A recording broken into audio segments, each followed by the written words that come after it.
बिस्मिल्लाहिर्रहमानिर्रहीम। नाज़रीन सामीन अस्सलाम वालेकुम।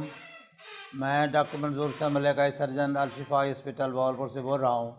मैं आज आपको कान इन्फेक्शन का एक केस दिखाऊंगा। ये बुज़ुर्ग हैं, इनकी उम्र तकरीबन 60 साल है। इनको कान इन्फेक्शन थी और इम्पेंडिंग परफोरेशन थी, यानी परफोरेशन होने वाली थी।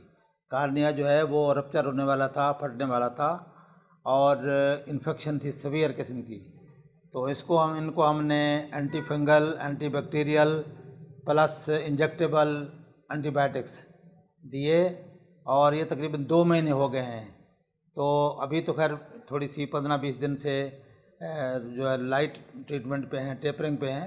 शुरू में मतलब हमने इनकी अग्रेसिव ट्रीटमेंट की, सिस्टेमिक एंटीबायोटिक और topical antibiotic plus anti fungal, और उसके साथ सिस्टेमिक एंटी फंगल भी दिए। तो अल्हम्दुलिल्लाह अब इनकी नज़र भी बची हुई है, आँख भी बच गई है, हीलिंग हो चुकी है, तो परफोरेशन से बच गए हैं। अब कॉम्प्लिकेटेड कैटरेक्ट है, उसका ऑपरेशन होगा, लेकिन अल्हम्दुलिल्लाह इन्होंने बहरहाल इनका ये कि इन्होंने लगे रहे, दवाई इस्तेमाल की, बाकायदा टीके शीके लगवाए, पूरा इलाज किया, तो इनकी आँख बच गई। आँख बच गई, कार्नियोपोप्लास्टी तो है लेकिन परफोरेशन से बच गई, नज़र भी बच गई। इनका ऑपरेशन भी हो जाएगा मोतिया का, और नज़र भी इनकी तकरीबन 50% बहाल हो जाएगी।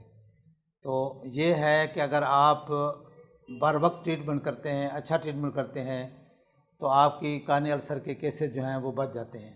अगर आप ट्रीटमेंट में कोताही होती है, सही ट्रीटमेंट नहीं होता, तो कानी अल्सर वाले फिर कार्निया भी ओपेक हो जाता है और सम टाइम कानी परफोरेशन हो जाती है और आँख ज़ाया हो जाती है। बल्कि many of the times we have to remove the eye, तो हमें आँख को रिमूव करना पड़ता है और निकालना पड़ता है, क्योंकि दर्द तकलीफ इतना ज़्यादा होता है कि हमें आँख को सेक्रीफाइस करना होता है।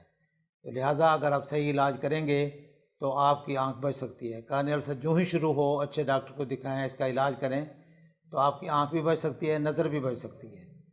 तो ये इन्फॉर्मेशन आपको देते हैं और उम्मीद करते हैं कि ये इन्फॉर्मेशन लोगों से भी शेयर करेंगे आप, ताकि ज़्यादा से ज़्यादा लोगों को इससे इस्तेफ़ादा हो। अस्सलाम वालेकुम व रहमतुल्लाह।